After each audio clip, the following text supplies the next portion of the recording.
അടിപൊളി. താരം കാണാഞ്ഞപ്പോഴേ ഞാൻ വിചാരിച്ചു ശാന്തി തേടി പെരപ്പുറത്ത് വന്നിട്ടുണ്ടാവുമെന്ന്. ഇതെന്തുപറ്റി ഇത്രയും വീർത്ത് വെച്ചിരിക്കുന്ന മുഖം? ആരോട് പറഞ്ഞിട്ടാ? എടാ, ഈ എല്ലാത്തിനും ഒരു പരിധി ഉണ്ട് കേട്ടോ.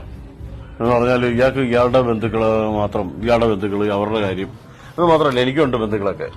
മനസ്സിലായില്ല, അവരുടെ കാര്യം നോക്കാൻ എനിക്കും ആഗ്രഹമുള്ള, അവരെയൊക്കെ പരിഗണിക്കോടെ വേണം. ഞാനിങ്ങനെ ആകാശത്ത് ഇങ്ങനെ പൊട്ടി വീണതൊന്നുമല്ല. എടാ, ഇപ്പൊ എന്തോ പറ്റിയെന്നാ പറയുന്നത്? ഞാൻ ഈയുടെ ബന്ധുക്കളെ നോക്കുന്നില്ലെന്നാണോ ഈയുടെ പരാതി? എന്റെ ബന്ധുക്കളെ നോക്കണം എന്നാ ഞാൻ പറഞ്ഞത്. അപവാദം പറഞ്ഞുണ്ടാക്കരുത്. ഈയുടെ ബന്ധുക്കളെ നോക്കാറില്ല, അവരുടെ കാര്യങ്ങൾ അന്വേഷിക്കാറില്ല. എന്റെ ബന്ധുക്കളെ? ആ, എപ്പം? എടേ, കഴിഞ്ഞ ആഴ്ച ആരെയുടെ കണ്ണാശുപത്രി കൊണ്ടുപോയത്?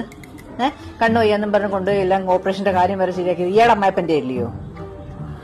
വരുന്ന ഓണത്തിന് വേണ്ടി ഈയുടെ അമ്മായപ്പന്, ഈയുടെ അമ്മായിമ്മയ്ക്ക്, ഈയുടെ അളിയന്, ഈയുടെ പെങ്ങൾക്ക്, അനിയത്തിക്കും ഒക്കെ വേണ്ടിയിട്ടല്ലേ തുണി വാങ്ങിച്ചു വെച്ചേക്കുന്നത് അല്ലേ?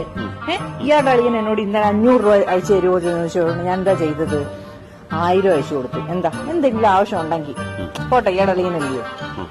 അതൊക്കെ ഞാൻ അപ്പൊ നിങ്ങളുടെ അളിയനെ അല്ലെങ്കിൽ നിങ്ങളുടെ ബന്ധുക്കളെ ഒന്ന് നോക്കാനിട്ടാണ്. അല്ല, ഈയുടെ ബന്ധുക്കളെ ഞാൻ മൈൻഡ് ചെയ്യുന്നില്ലല്ലോ. വേണം, എനിക്കിത് തന്നെ വേണം.